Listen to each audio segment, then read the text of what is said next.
Hello everybody. Today I would like to tell you about letters, faxes, and emails. But first, let me introduce myself. My name is Bunga Amanda, and there is three subtopics that I would like to tell you. The first one is letters, the second one is faxes, and the last one is emails. Alright, let we start to the first subtopic. It is letters. Layout 1. From a private individual to a company. Number 1. Sender's address. It is used when the letters doesn't have a letterhead. Number 2. Date. Number 3. Inside address. There is 5 that it include in inside address. The first one is surname noun.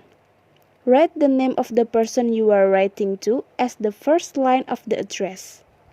Number 2. Job title noun. Use if you don't know the name of the person. For example, the sales manager. Number 3. Department noun. For example, the sales department. Number 4. Company noun. If you know nothing about your letter should go to, then you can address to the company itself. And the last, order of inside address.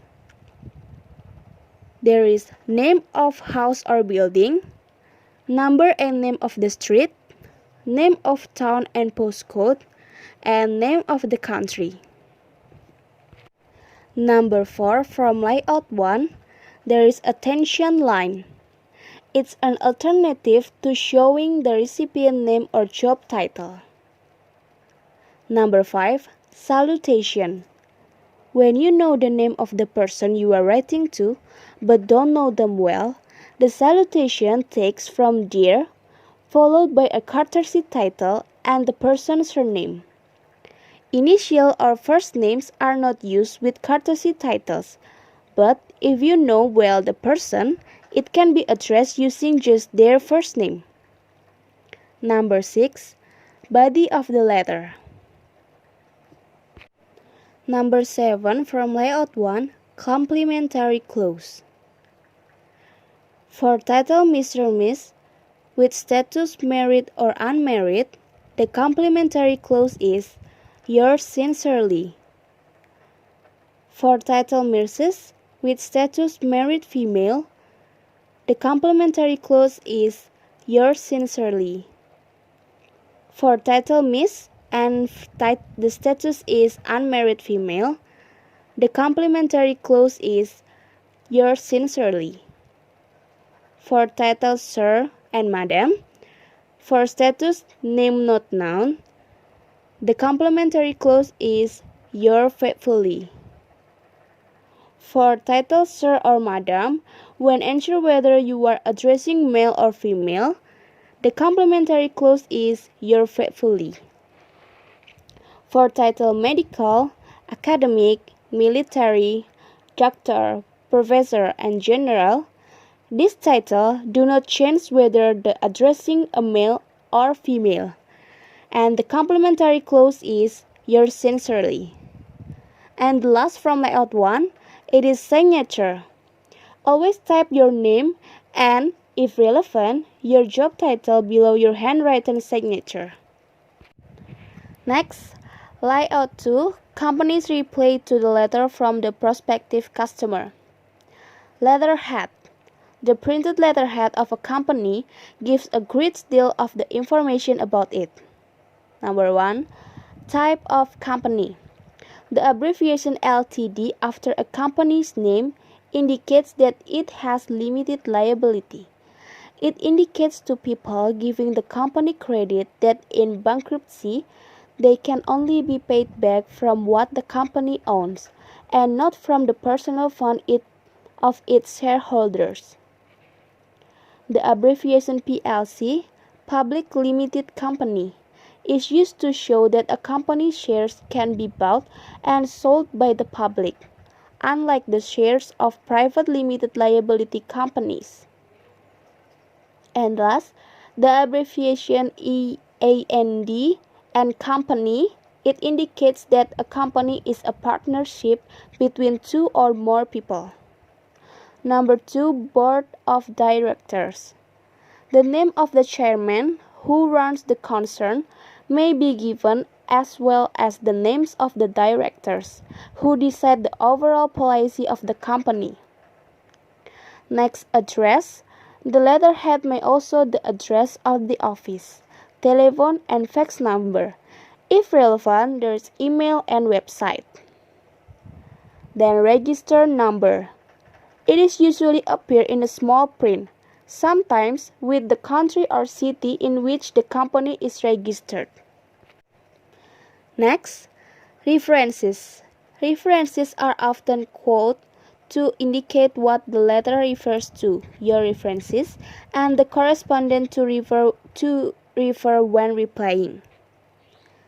Per pro.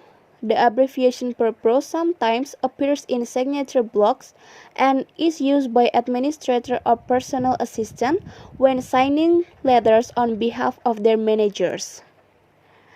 Then job title. It is a good idea to include your job title in the signature block, especially if your recipient has not dealt with you before.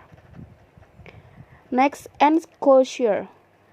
If there is a document attached with the letter, although it may be stated in the body of the letter, it is usually written as ENC or ENCL. Next, layout 3. The final letter in this section shows some further features and business letter. Number 1, private and confidential. This phrase can be written on the head of the letter and, more importantly, on the envelope, in cases where the letter is intended to be read only by the intended person. Next, subject title.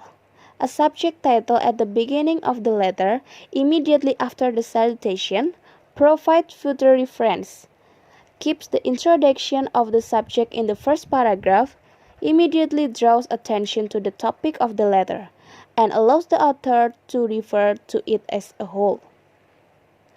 And copies. When a copy is sent to a person other than the specific recipient, CC edit, usually at the end of the letter before the name of the recipient of the copy. Addressing envelope. This is the last from the subtopic letters. Addressing envelope. Envelope addresses are written in a manner similar to the inside address, but for letters in or for UK, the city and country names are written in the capital letters, and the postcode is usually written in one line by itself. I give one example for addressing envelope in my PowerPoint. Alright everybody, we move to the next subtopic. It is faxes. Introduction. The word fax comes from facsimile, which means an exact copy of or reproduction. A fax message is useful when speed is important and the recipient doesn't have email. As faxes are copies of documents, they cannot be used when originals are required. Preparing for transmission. Check a few things before sending a fax, such as the fax number, your printed or written message are suitable or not. Check that you know how to dial, cancel, clear a paper jam, and send. When you send a fax, it is a good idea to use a fax transmission. Style. Generally, faxes are similar to the letter in style, but a fax more shorter and the language more direct. Beware of using too informal a tone with customer or supplier. Alright everybody, now we move to the last subtopic. It is emails.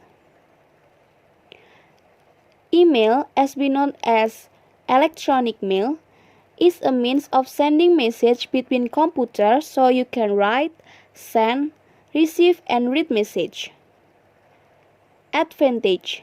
There are many advantages from email. It is easy to use, effective, and can be accessed everywhere via laptop. And whatever you send or receive can be quickly and easily filed. Disadvantage. Disadvantage from email can be unpredictable, such as undelivered message, or unreadable attachment. Its main drawback is a lack of privacy and security. Email and other forms of correspondence. For example, personal and sensitive correspondence such as message of congratulation, condolence or complaint, confirmation of contract, and memos. Email address. There are many email addresses. I give you a several sample. Number 1 is .ac. It is for academic. .biz. It is used from business. .gov. It is for government office. .org. It is non-profit making organization. And .pro. It is for profession. Next, email layout. Header information. CC. This stands for carbon copies, which means much the same as it does on the letter. BCC. This stands for blind carbon copies. You should add this if you don't want the recipient know who has received copies. Attachment. Icons of any attachment will appear here. Next, message text. The presentation of the text in an email is usually less formal than in a letter. Signature. Similar with signature block in a letter, but more detailed, like the sender's company or private address and telephone and phone number. Next, style. There is several basic tips about style. The first one, email message follow the style and conventions used in letter or faxes. Number 2, do not confuse personal message with business message.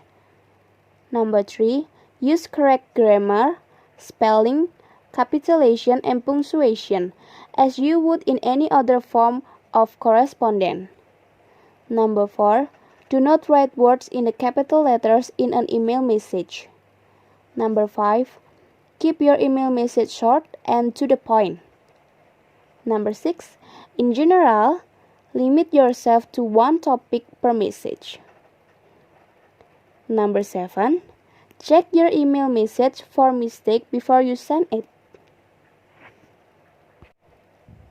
And the last form email, it is email abbreviation. There is 2 TLAs, 3 letters acronyms. I give 6 examples for 3-letter acronyms. The first one is as far as I know. BFN for bye for now. By the way, COB for close of business. FYI is for your information. And the last is in other words. And for emoticon, it is often used in informal email correspondence. For smile, a frown, and a wink. Here are the examples of letter, fax, and email that I have been identified. Example of letter, there are sender address, date, inside address, salutation, body of letter, complimentary clause, and signature. For example of fax, there are letterhead, fax transmission, salutation, complimentary clause, and signature. And the last example of email, there are header information, message text, and signature block. Alright everybody, that's all my explanation about letter, faxes, and emails. Thank you for your attention and see you!